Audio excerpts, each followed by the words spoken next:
그래서 잠시만요. 예, 지금 일단 그래서 오늘은 총 4명인데 조금 있다가 한 분 추가로 오실 거고 일단 그래서 어, 일단 오늘도 똑같이 저번 주에 했던 거와 똑같이 그 지난주 그러니까 제가 먼저 시작을 하고 그다음에 그 이제 이름 순서에 따라서 네 그렇게 시작하도록 하겠습니다. 그래서 지금 네, 화면 보이시죠? 네, 네. 그래서 지금 아마 그 저희 공유 드라이브 가보시면 이 화면 말고도 그냥 그 제가 PDF 파일로 올려놨거든요. 그래서 혹시나 이 화면 공유 말고 보고 싶으신 분들은 따로 보고 싶으신 분들은 그냥 그 여기 이 공유 드라이브 들어가셔서 제 거 들어가면 여기 PDF 파일 이거 그냥 보시면 될 것 같습니다. 그래서 제가 이번 주에 설명드릴 예정은 어느 정도까지 생각을 하고 있냐면 일단 간단한 개요하고 그 다음에 배경 지식에 대해서 설명을 드릴 거고요. 그래서 여기 영어가 무슨 뜻이냐면 이제 랜섬웨어를 지난주에도 설명을 드렸다시피 랜섬웨어에 대해서 이제 어떤 그 이렇게 가족군을 이렇게 어떠한 가족군을 결성을 시켜서 그것들을 이제 어떻게 그러니까 가족군이라는 뜻이 무엇이냐면 어떠한 랜섬웨어들이 각자 가지고 있는 특징들이 있을 거란 말이죠. 그러면 그 특징들을 가지고 어떻게 특정 뭐랄까요? 암호화 알고리즘이라든지 아니면 거기에 사용된 언어라든지 아니면은 파일을 암호화했을 때 어떻게 만들어지는지에 대한 것들을 이제 특징들을 보고 그거에 대해서 분류를 해보겠다라는 얘기를 하고 있습니다. 근데 이 분류를 하는 게 이제 생물학적 관점으로 봤었을 때 개통학이나 분류학 쪽을 사용을 할 것이라고 어느 정도 써져 있는 거고 그래서 여기에서 보시면 이제 실제 생물학적 관점으로 봤을 때 진화론이라는 게 있잖아요. 그래서 어떤 생물이 점점 진화를 해가면서 점점 점점 이제 생물들이 분화가 되어가고 마치 영장류도 우리 인류와 뭐 원숭이라든지 침팬지라든지 이런 것처럼 그 분화가 돼가는 과정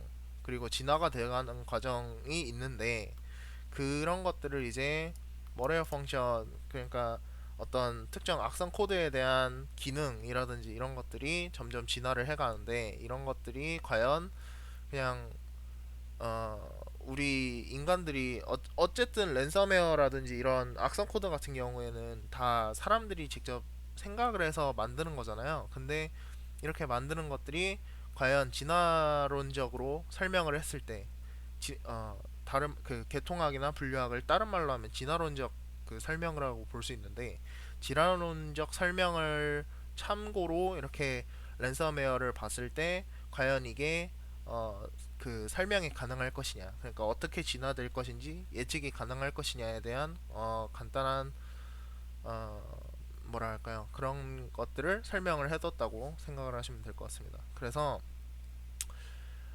여기에서 처음 가설이나 이렇게 질문들이 나오게 되는데 어, 일단 랜섬웨어에서 그러니까 랜섬에 대해서 이 생물학적 그 아까 말씀드린 그 개통학이나 분류학이 랜섬웨어에 이렇게 적용이 될 수 있느냐 그리고 진화론적 설명이 가능하냐라는 게 첫 번째 질문이고 그 다음에 이런 그 아까 말씀드린 뭐 언어를 무슨 언어를 사용을 했는지 아니면 암호화할 때 어떤 알고리즘을 사용하는지 이런 것들을 이제 뭐 특성이나 아니면 유전자적 정도로 생각을 하시면 되고, 이런 것들이 어떻게 이렇게 어, 그 뭐라 그럴까요?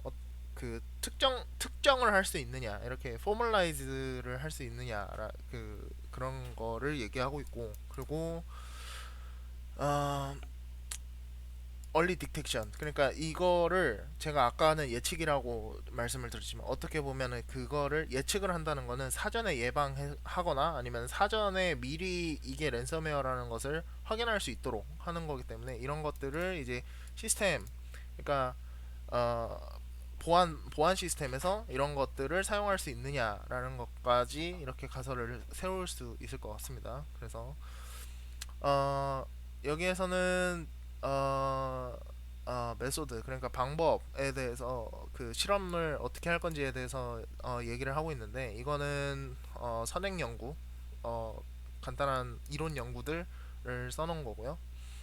그 다음에 랜섬웨어를 어떻게 쓸지에 대해서 설명을 하고 있는데, 2017년에서 2020년 사이에 발생한 랜섬웨어들을 리서치할 거고, 그러니까 분석을 할 거고, 그래서 이런 것들은 테크니컬 리포트, 그러니까 기술적인 분석들이 현재 인터넷이나 이런 데에서 그 찾아보시면 랜섬웨어들이 그렇게 실제 랜섬웨어 파일을 이렇게 찾을 수도 있고, 그거에 대해서 어떻게 해놨는지, 어떻게 작동이 돼가는지에 대한 것도 분석이 되어 있는 게 인터넷에서 찾으실 수 있습니다. 그래서 그런 것들을 어, 직접 해서 어, 뭐라고 할까요? 그 특성들을 이렇게 직접 모아서 이렇게 점점 음, 그 특징들을 분류해 나가겠다는 얘기를 그냥 계속하고 있는 거라고 대충 생각을 하시면 될 것 같습니다. 그래서 음, 여기를 보시면, 그렇죠. 그래서 최종적으로 여기에서 만들고 싶은 게 뭐냐면, 여태까지 되어 왔었던, 그냥 어떤 랜섬웨어가 있을 때 무엇이 특징이고 뭐 어떤 거를 썼고 이런 것들을 얘기를 하는 게 아니라, 그거 이외에 어떤 랜섬웨어를 분석할 때, 이거는 어느 지점에서 어떻게 분화가 되어서 새로 만들어진, 아니면은 뭐 기존에 왔었던 랜섬웨어를 약간 변형시킨 거라든지, 이런 것들을 구분할 수 있는 새로운 프레임워크, 그러니까 어 그렇죠. 네, 이런 것들을 약간 만들겠다라는 거를 일단 여기에서 설명을 하고 있고, 그래서 이거는 그냥 어떻게 나올 건지, 2장, 3장, 4장이 어떻게 할 건지에 대해서 설명을 하고 있는 거기 때문에 그냥 어느 정도 넘어가도록 하겠습니다. 그래서 어, 나중에 일단 간단하게 설명을 드리면, 이제 2장에서는 배경 지식을 설명을 드릴 거고, 그리고 3장에서는 랜섬웨어를 어떻게 클래시파이케이션, 이렇게 분류화 시킬 건지 그렇게 하고 있고, 페노타입, 그러니까 이 특성들, 그 랜섬웨어들이 가지고 있는 특성들을 실제로 분류해 보는 것은 이곳에서 4장에서 하게 될 거고요. 그래서 최종 5장 리저치, 그러니까 결론에서 어, 랜섬웨어들이 어떻게 되어 있는지, 그리고 개통 나무를 어떻게 할 건지, 그리고 그거에 대한 간단한 해가지고 최종적으로 결론까지 내는 걸로 되어 있습니다. 그래서 배경 지식 같은 경우에는 일단 그 지난주에 설명을 드렸다시피, 이제 개통학에 대해서 먼저 얘기를 하고 있는데, 그냥 이거는 지난주에 얘기를 했으니까 약간 넘어가도록 할게요. 그래서 어쨌든 이 그 어, 그 종속 과목 강문계 이렇게 해가지고 거꾸로 가는 그것들을 어떻게 하는 건지에 대해서 그냥 간단하게 설명을 해놓은 거고, 그래서 분류학 같은 경우 역시 이것도 저번 차시에 설명을 드렸다시피, 어떠한 공통 조상이 있고 그거에서 어떻게 분류되어 있는지를 이렇게 개통 트리에 대해서 뭐 이런 것들, 그냥 이런 것들은 그냥 어느 정도 다 아시는 내용이라고 생각을 하고, 그 다음에 이거는 이제 그런 거죠. 개통이 한참 전에 분리가 되어 있었는데 그 어떤 환경이나 이런 것들에 의해서 새로운 날개가 생성이 되거나, 근데 하지만 이 날개들은 다 같은 것들이 아니라 새로운 그냥 환경에 적응하기 위해 만들어진 거다라는 거, 이렇게 새로 생겨날 수도 있다라는 것도 개통 분류학에서 확인할 수 있다라는 것을 얘기를 하고 있고요. 그 다음에 이거를 이제 랜섬웨어에 적용을 하겠다라고 하는 거고, 그래서 이제 머레어 백그라운드, 저희의 이제 주요, 뭐라 그럴까요, 주요한 관심사, 네, 관심사인 랜섬웨어가 나오는데,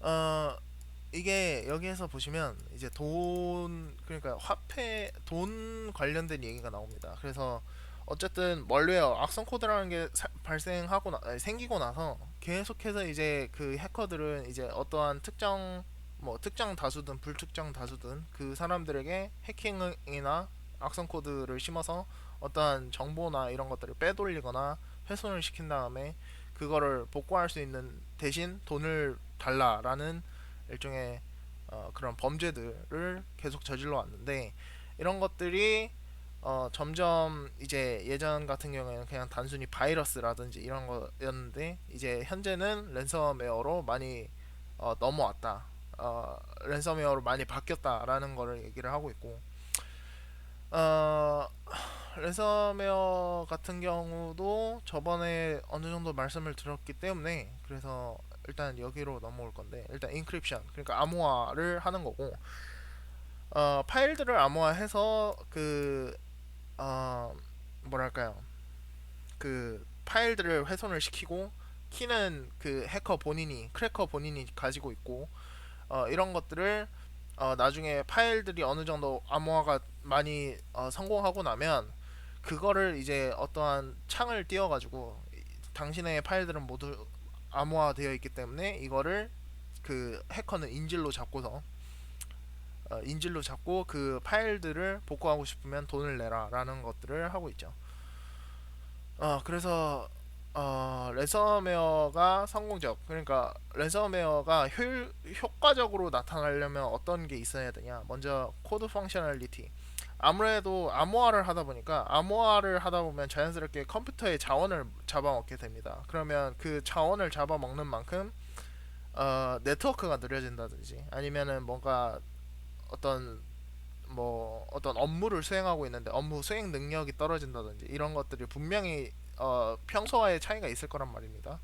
그렇기 때문에 그런 것들을 걸리지 않도록 최대한 자원을 적게 활용하면서 코드를 활용할 수 있도록 해야 되는 거기 때문에 코드 펑셔널리티, 코드 활용성이 있어야 되고, 그 모네터리 게인이라고 있는데, 이거 같은 경우에는 어, 그쵸, 여기 보시면 the main goal for article using ransomware is to make the victim pay ransom. 그러니까 파일에 대해서 이렇게 돈이 돼야 된다는 겁니다. 그래서 돈이 되는 파일들 같은 경우, 아까 위에 보던 코드 펑셔널리티라는 거와 약간의 연관성이 있을 수 있는데, 모든 파일들을 하는 것이 아니라 사진 파일이라든지 문서 파일들만 정해서 이런 것들만 암호화를 할 수 있으면 모든 거를 하는 것보다 시간도 빨리 할 수 있고, 그 다음에 더욱 효과적으로 할 수도 있겠죠. 그리고 infection and spread, 그러니까 어떤 감염을 시킬 때 그거를 어떻게 빨리 퍼뜨릴 수 있는지에 대한 것도 여기에 써져 있고요. 그래서 일단 오늘은 여기까지 하고 다음 주에 이렇게 랜섬웨어의 그 진화에 대해서 본격적으로 설명을 드리도록 하겠습니다. 네, 저는 일단 여기까지 발표를 하도록 하고요. 그 다음에 다음 분은 강호연님이 해주시면 될 것 같습니다.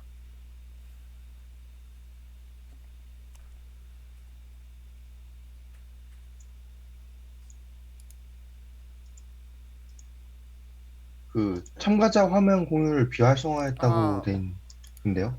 네네, 죄송합니다. 제가 이거를 까먹고 해놔가지고. 어, 네, 혹시 지금 되나요? 잠깐만요. 어, 되는 것 같네요. 네네.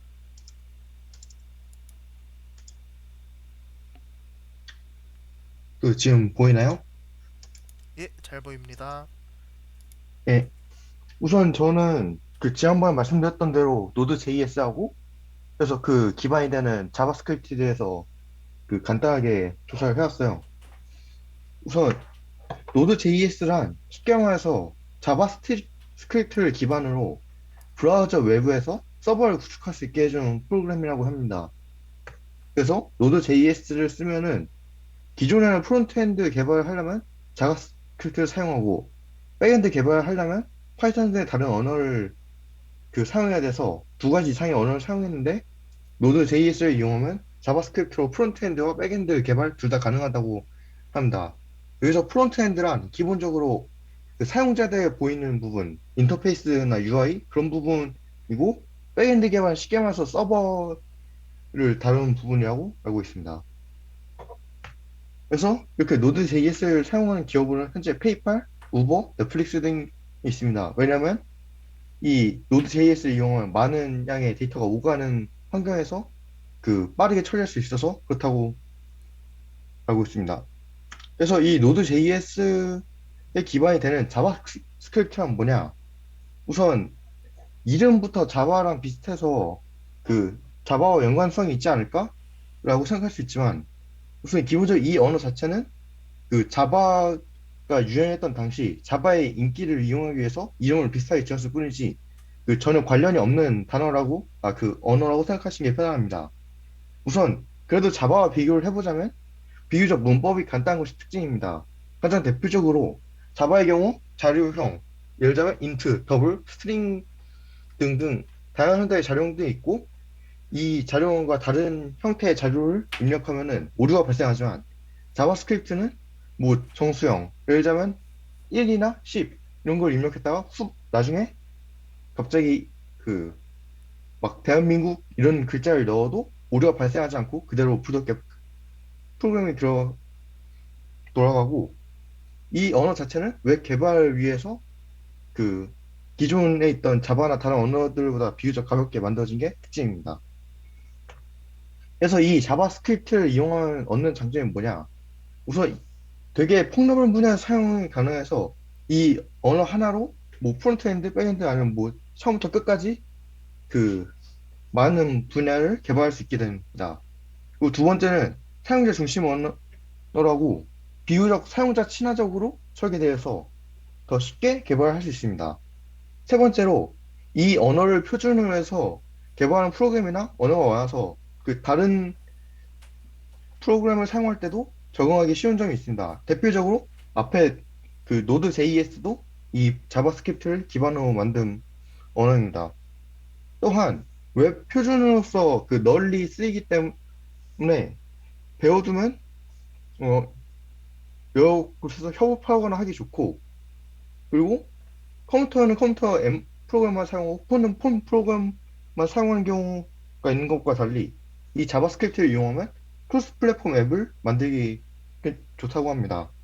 게다가 이 자바스크립트 자체는 웹사이트를 위해서 만들어진 언어지만 현재는 웹사이트를 제외하고 VR, AR, 3D 등등 다양한 분야에서도 사용되고 있어서 그 도움이 될 것 같습니다. 우선 발표는 이걸 마치는데 어, 네, 이걸로 마치겠습니다. 네. 그 혹시 그러면 이게 Node.js를 하시는 이유가 이제 웹 쪽을 이렇게 공부하시기 위해서 하시는 거죠? 네, 웹 해킹에 대해서 배우려면 그 네네. 노드 JS에 대해서 먼저 배워보라 해서 우선 노드 JS에 대해서 조사를 해봤는데 네. 저희가 그 솔직히 동아리 활동하는데 갑자기 그 새로운 언어를 또 배우기는 그 힘들잖아요. 예. 대신에 그래도 프로그래밍 언어들이 대부분 기본 형태는 비슷하니까 그 자바스크립트를 완전히 배우지 못해도 대충 형태는 비슷할 거라 생각해서 음, 다음 주부터는 그냥 웹 해킹에 대해서 기본 구조나 그런 것에서 겉핥기를 한번 해보는 게 현재 목표입니다. 네. 그 제가 일단 노드.js 그러니까 자바스크립트 쪽을 왜 그걸 물어봤냐면 그 웹패킹에서 보통 사용이 되는 게 자바스크립트가 되게 많긴 많아요. 근데 그거 말고도 일단 HTML이라든지 그런 것들을 확인을 하면서 하는 것도 어느 정도 중요하거든요. 왜냐하면 웹패킹을 어디에서 혹시 하실 예정이세요? 그 드림핵이라는 아, 곳에서 네네네. 그러면 그, 드림핵에서 하시다 보면 그게 보통 뭐 개발자 도구를 본다든지 아니면 소스 코드를 본다든지 해서 거기에서 어떠한 뭐 약점이라든지 취약점을 직접 찾으셔가지고 하시는 거잖아요. 네, 네네. 그렇게 하다 보면 어쨌든 Node.js뿐만이 아니라 HTML 같은 것도 해야 되고 아까 말씀하신 것처럼 물론 그게 그 언어가 굉장히 비슷해요. 기본 가지고 있는 언어 구성이랑 굉장히 비슷하고 금방 읽히기 때문에 쉽긴 쉬우실 텐데 제가 말씀드리고 싶은 건 그 언어 쪽이라고 생각하지 하시기보다는 뭐라고 할까요? 조금 그냥 취약점을 찾으시다 보면 이게 언어 그러니까 웹 언어를 사용하긴 사용하지만 이거는 그냥 어느 정도 읽을 수만 있으면 충분할 거라고 생각을 해서 네 어쨌든 어느 정도 그 설명하신 거는 좋다고 생각을 합니다. 그래서 그냥 어 어쨌든 언어를 좀 어느 정도 보시고 그거 이해 가셨다고 가신다고 하시니까 그냥 어느 정도 그 뭐라고 할까요? 그냥 웹 언어를 직접 사용하는 것보다 어쨌든 웹 해킹을 하시는 거잖아요. 그러다 보니까 그냥 문제를 조금 네 많이 풀어보시면 좋을 것 같습니다. 네네. 네 그리고 이제 박성현님 해주시면 될 것 같습니다.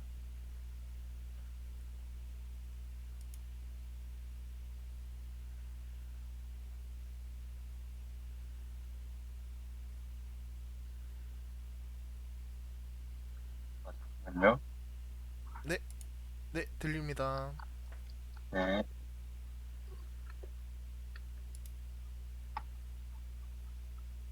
잠깐만요.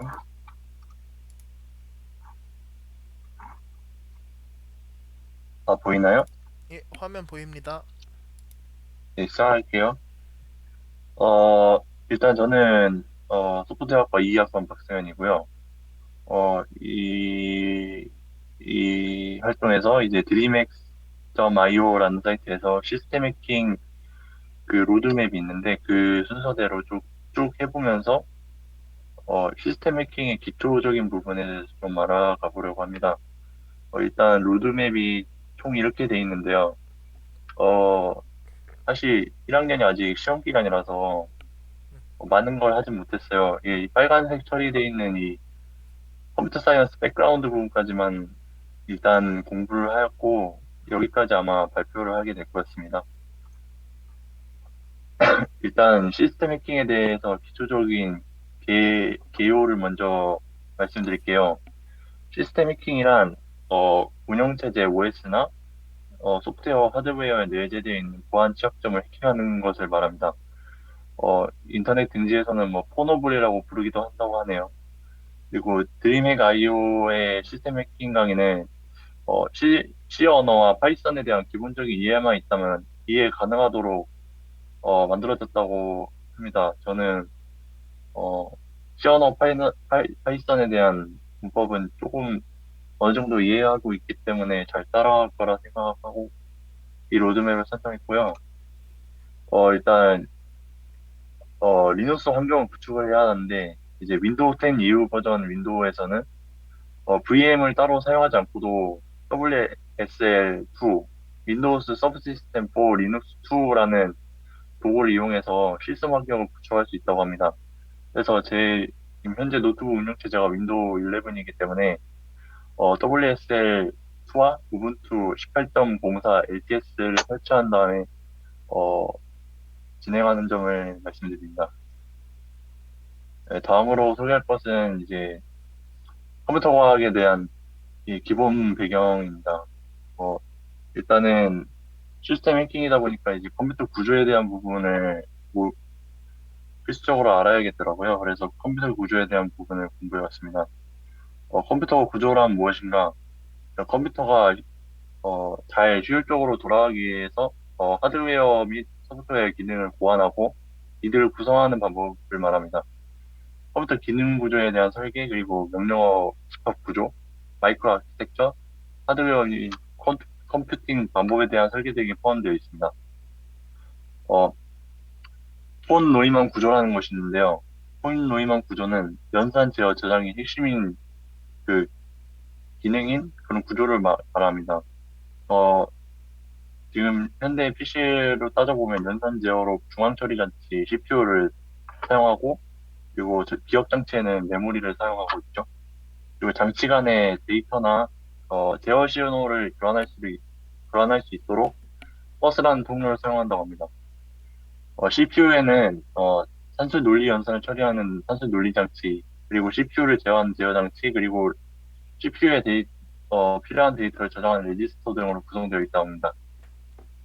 네, 기억 장치는 이제 주기억 장치와 보조 기억 장치로 분류되는데, 이제 대표적으로 램이 주 기억 장치의 대표적인 예고요. 보조 기억 장치는 이제 데이터를 장기간 보관할 때 쓰이는 하드디스크나 SSD 같은 어, 장치를 보조 기억 장치라고 합니다. 네, 버스에는 또 그 뭐라지 역할에 따라 그 다양한 종류가 있는데, 데이터가 이동하는 버스를 데이터 버스라고 하고, 이제 주소를 지정하는 것을 주소 버스, 그리고 읽기 쓰기를 제어하는 것을 제어 버스라고 합니다. 아까 말씀드린 명령어 집합 구조에 대해서 설명하자면은, CPU가 해석하는 명령어의 집합이라고 볼 수 있습니다. 어, 뭐, IA 32나 뭐, X8664라든지, MIPS, AVR 등 다양하다고 합니다. 근데 이 커리큘럼, 지금 이 DreamX.io에서 하는 커리큘럼에서는 이제 아무래도 모두 대중적으로 쓰이는 X8664 아키텍처만을 대상으로 공부를 진행한다고 합니다. X8664 아키텍처가 무엇이냐면은 이제 우리가 흔히 많이 쓰는 인텔의 32비트 CPU 아키텍처인 IA32를 이제 64비트 환경에서 사용할 수 있도록 확장한 것을 X8664 아키텍처라고 합니다. 어, 아마 여기 계신 분들 다 이 아키텍처를 사용하고 계실 거라고 생각합니다. 아까 말씀드린 그 CPU에 데이터를 저장하는 공간을 레지스터라 했는데, X8664의 아키텍처의 레지스터는 여러 또 종류가 나뉩니다. 먼저 범용 레지스터가 있는데요. 8바이트를 저장할 수 있고, 언사인드를 기준으로 2의 64승 마이너스 1까지 수 표현이 가능합니다. 어, 범용 레지스터 중에서 자주 쓰이는 범용 레지스터들이 여기 옆에 쓰여 있는 것들이 있는데, 이것도 하나하나 주 기능이 있는데, 지금 여기서 설명하는 것보다 나중에 뭐 어셈블리어를 한다든지 그럴 때 설명드리는 게 나을 것 같아서 일단 넘어가도록 하겠습니다. 그리고 세그먼트 레지스터는 일단 64비트 아키텍처에서 다음과 같은 6개의 세그먼트 레지스터가 존재한다고 합니다. 그리고 각각 16비트의 크기를 다 가집니다. 그리고 명령어 포인터 레지스터가 있는데, 이제 어느 부분에 코드를 실행시킬지 가리키는 역할을 하는 레지스터고, 64비트 아키텍처의 명령어 레지스터는 RIP라고 합니다. 그리고 8바이트 크기를 가진다고 합니다. 그리고 플래그 레지스터가 있는데 프로세서의 현재 상태를 저장합니다. 64 아키텍처에서는 RFLAGX라고 하는 64비트 크기의 플래그 레지스터가 존재합니다. 이 커리큘럼에서는 이제 주로 접하게 될 플래그 레지스터로 이 네 가지를 제시했는데, CF, ZF, SF, OF 총 네 가지가 있습니다. 이제 32비트의 레지스터들이 이제 EAX나 EBX나 ECX 같은 명칭을 가지고 있었는데, 이제 이게 확장되면서 이제 64비트에도 호환이 돼야 되는데, 어, 앞에 소개했던 RAX, RBX 같은 레지스터들이 이 32비트 레지스터 EAX, EBX 등의 확장된 형태라고 합니다. 앞에 2가 붙은 레지스터들이 R로 시작하는 레지스터들의 하위 32비트를 가리키고요. 어, 이 같은 방식으로 과거 16비트의 아키텍처의 호환을 위해서 AX, BX 같은 것들이 EAX, EBX 등의 하위 16비트를 가리키고 또 이것도 또 쪼개져서 네, 어, 뭐 HAL 뭐 이런 식으로 호환이 된다고 합니다.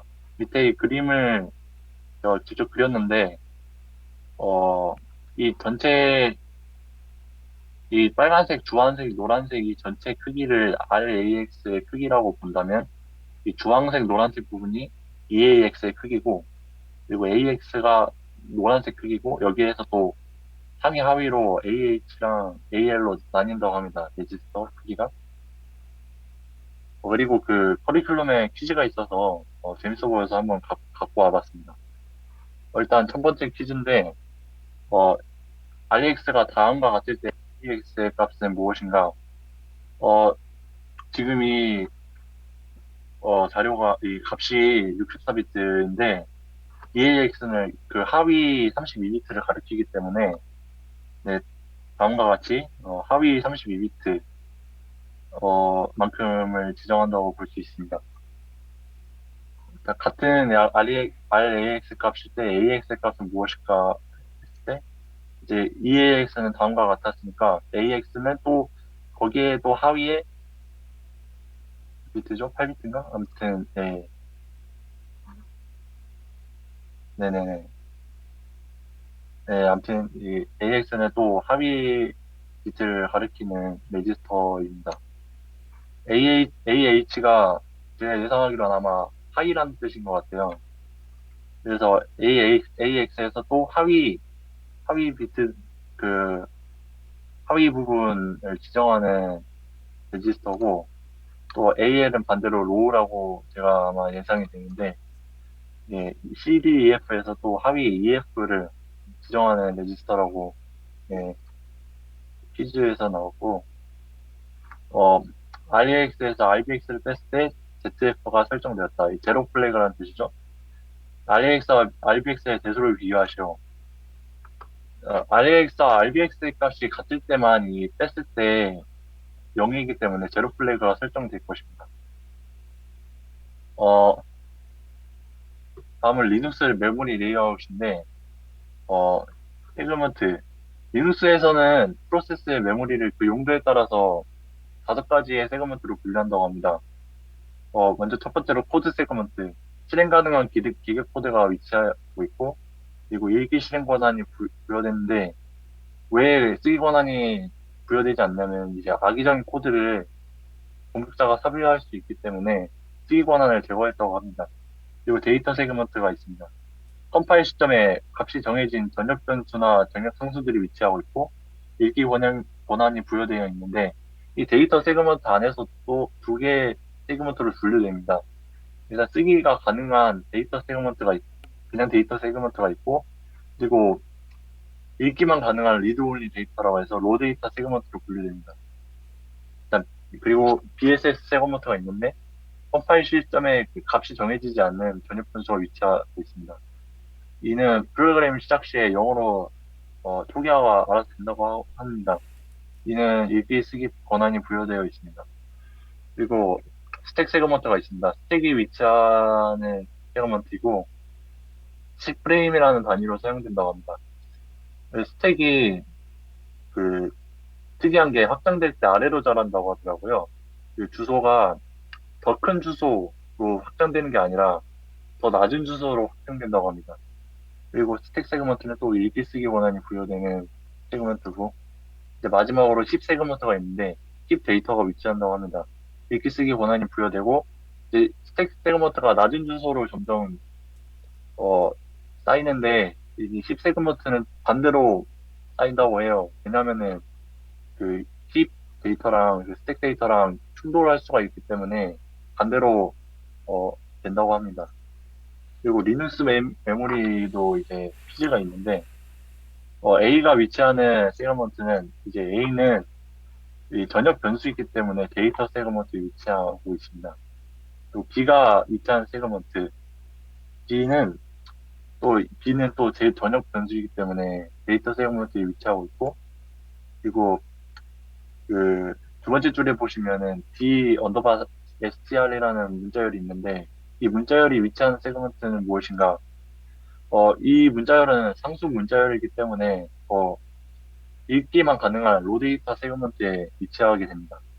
또 C가 위치한 세그먼트는 이제 초기화를 안 한 전역 변수이기 때문에 BSS 세그먼트에 위치합니다. 푸가 위치한 세그먼트는 이제 네 번째 줄에 보시면은 이 푸라는 이름의 메소드가 보이는데, 이 컴파일 시에 푸가 기계 코드로 변환돼서 코드 세그먼트에 저장이 됩니다. D가 위치한 세그먼트는 이제 전역 변수가 아니라 지역 변수이기 때문에 스택 세그먼트에 위치하게 되고, E가 위치하는 세그먼트는 이제 말록이라는 동적 할당을 함수로 할당된 변수이기 때문에 힙 세그먼트에 위치하게 됩니다. 어, 아까 말씀드렸다시피 제가 내일 또 시험이 있어가지고 이 다음부터는 어, 공부를 못했기 때문에 어셈블리어 부분부터는 다음 시간에 한번 발표해 보도록 하겠습니다. 감사합니다. 네, 수고 많으셨습니다. 네. 그리고 이제 정승님이 이제 마지막으로 발표해 주시면 될 것 같습니다. 네, 알겠습니다.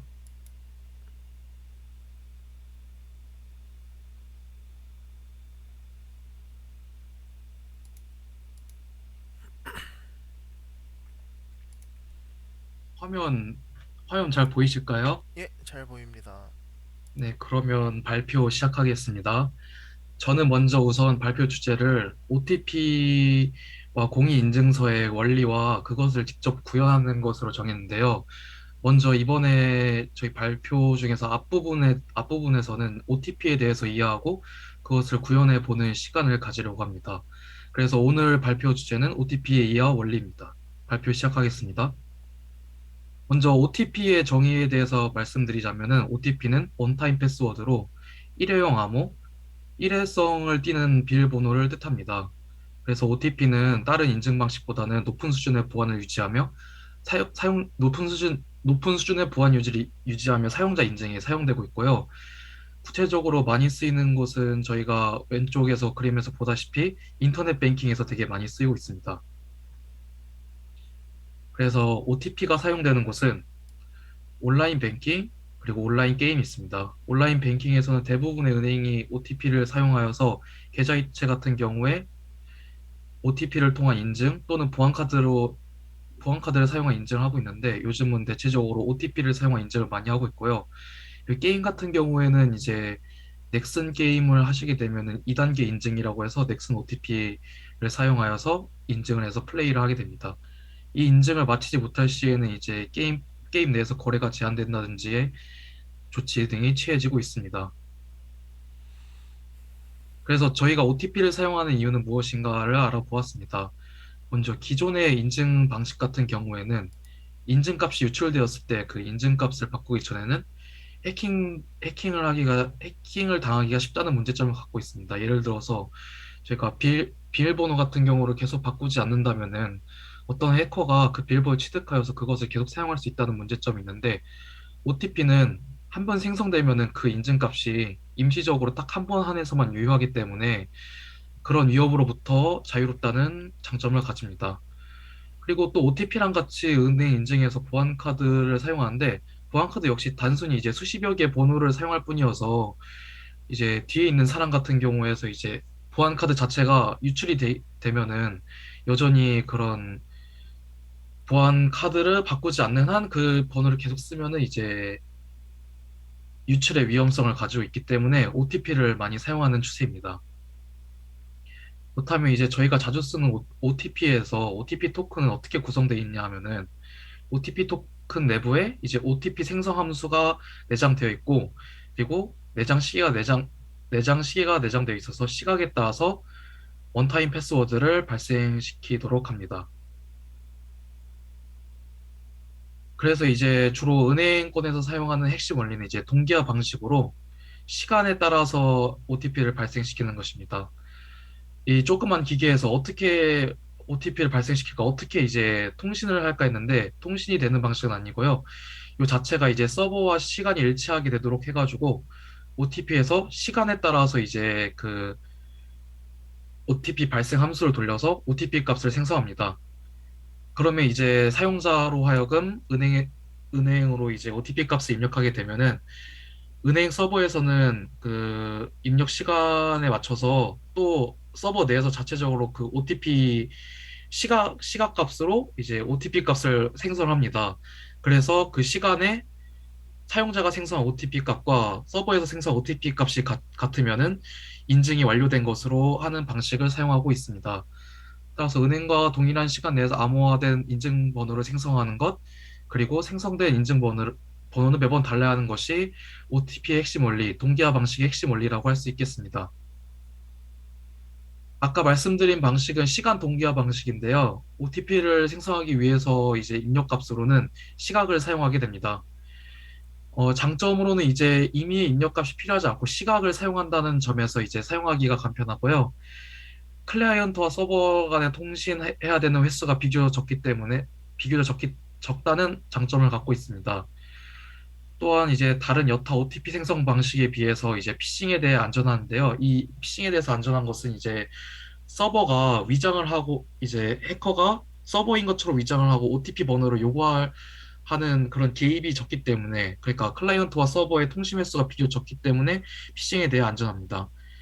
또한 이제 시각을 사용한다는 점에서 모바일 기기도 클라이언트로 사용되기 때문에 적합함으로 OTP 방식으로 사용하는데 비용을 절감할 수가 있습니다.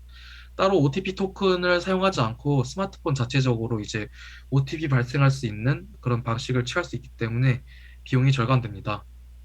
반면에 이제 그 서버 시간과 동기화가 정확하지 않으면은 인증 실패가 이루어지기 때문에 보통은 1분에서 2분 정도를 OTP 생성 간격으로 두고 그 생성된 1, 2분 사이에 생성된 OTP 값이랑 그 사이에 입력되는 그 사이에 입력돼서 서버에 입력되는 값이랑 해서 이제 오차 범위를 두고 있습니다. 1, 2분 정도를. 그러면 이제 다른 방식에는 무엇이 있는가 찾아보았습니다. S키 방식이 있고 챌린지 응답 방식이 있고 이벤트 동기화 방식이 있습니다. 이 중에서 챌린지 응답 방식 같은 경우는 먼저 사용자부터 인증 요청을 받으면 서버가 먼저 그 난수를 생성해서 그 사용자에게 주게 됩니다. 그래서 사용자는 그 남수를 다시 그 사용자가 갖고 있는 OTP 발생기에서 이제 그 남수를 암호화하고 그 암호화된 남수, 그러니까 패스워드를 서버로 보내서 그 인증 여부를 비교하는 것인데요. 앞에서 봤던 동기화 방식과는 다른 게 입력값이 시각이 아니고 난수고 그 난수를 서버에서 전달하는 방식입니다. 그리고 이제 이벤트 동기화 같은 경우에는 이제 또 난수란 카운트가 있어서 카운트를 하나씩 입력할 때마다 증가시키면서 서버랑 사용자가 증가시키면서 인증 횟수에 따라 증가시키면서 이제 그 동기화하는 방식이 있다고 합니다. S키 방식 같은 경우에는 생각보다 그 설명이 복잡하기 때문에 그 설명을 이제 다음 차스로 좀 미뤘고요. 그래서 이제 OTP는 완전히 안전한가에 대해서 이야기를 하자면은 OTP는 100% 안전하다고 할 수 없습니다. 왜냐하면 이제 몇 건의 해킹 사례가 있었고, 예를 들어서 이제 대표적으로 미국 RSA사에서 OTP 해킹 사건이 있었습니다. 비밀번호 생성에 쓰이는 주요 알고리즘, 계산식 등의 정보 유출되어서 이제 시간만 알면은 해커가 이제 그 OTP를 생성할 수 있게 되는 사건이 발생했고, 또한 이제 디아블로 3 유저 계정 해킹 사건이 있었는데, 단순히 키 로깅을 통해서 입수한 OTP를 디아블로 같은 경우는 이제 수분 동안 유효하게 만들었기 때문에 그 유효한 OTP를 사용해도 로그인에 성공하는 경우가 있었습니다. 이런 OTP에 대한 보안 사고가 왜 발생하냐 하면은 허술한 OTP 시스템 운영이 있는데 한번 로그인에 성공한 OTP를 즉각 폐기하지 않기 때문에 사용하는 문제가 많았습니다. 또한 아까 OTP 유효 범위를 1분에서 3분 동안으로 정했는데 이런 유효 범위가 늘어날수록 OTP에 대한 취약이 늘어난다고 할 수 있겠습니다. 또한 OTP를 키보드로 입력하기 때문에 키로깅 같은 경우에 대해서 보안사고 발생할 수 있기 때문에 은행권 같은 경우에는 이제 키로거를 남기지 않는 그런 프로그램을 사용하고 있습니다. 또 이제 OTP 자체가 이제 화면에 노출되는 경우 이 주변 사용자나 악의적인 해커에 의해서 그 화면에 노출되는 경우에 유출될 수가 있다고 할 수 있겠습니다. 따라서 이제 다음 주차부터 해볼 것은 OTP 생성 및 인증 방식 중 하나를 골라서 직접 OTP 함수, OTP 발생기를 프로그램적으로 만들어 보려고 합니다. 그래서 사용 언어로는 파이썬 또는 C를 생각하고 있는데 파이썬을 사용할 예정으로 생각되며 인증 방식도 이제 시간 동기화와 챌린지 응답 방식 둘 중 하나를 고려하고 있습니다. 이제 구현 난이도가 있을 시에는 여타 교재나 자료를 좀 더 참고해서 저희 생각보다는 이제 직접 만들어 본다는 의미를 겸해가지고 따라가는 과정으로 제작될 가능성이 있다고 생각됩니다. 이상으로 발표를 마치겠습니다. 감사합니다. 네, 수고하셨습니다. 네, 어, OTP 관련해서 일단 OTP 말고도 이제 인증서에 대해서도 이제 나중에 하신다는 거죠. 예, 인증서에 대해서도 할 생각입니다. 아, 네, 알겠습니다. 제가 승현님이 다시 오셔서 추가로 오셔서 다시 드리는 말씀인데, 제가 3주차까지 여러분들 목소리가 녹화가 제대로 안 돼서 2주차까지는 상관이 없는데 3주차 때 그게 약간 음향이 없어요. 그래가지고 지금 제가 나중에 카톡방에 그때 3주차 당시 영상 링크를 올려드릴 건데, 일단 네, 공유 해제를 혹시. 네, 지금 해드리겠습니다. 네. 그래서 어쨌든 다시 말씀드리면 3주차 링크를 카톡방에 올려드릴 거고, 거기 영상에 들어가셔서 댓글에 자기가 하고 싶은, 아니, 하고 있는 주제를 그냥 간단하게 써주시면 될 것 같습니다. 네, 어쨌든 이번 주 수고 많으셨고요. 그러면 이제 다음 주에 다시 이제 뵙도록 하겠습니다. 네, 수고 많으셨습니다. 아, 수고하셨습니다.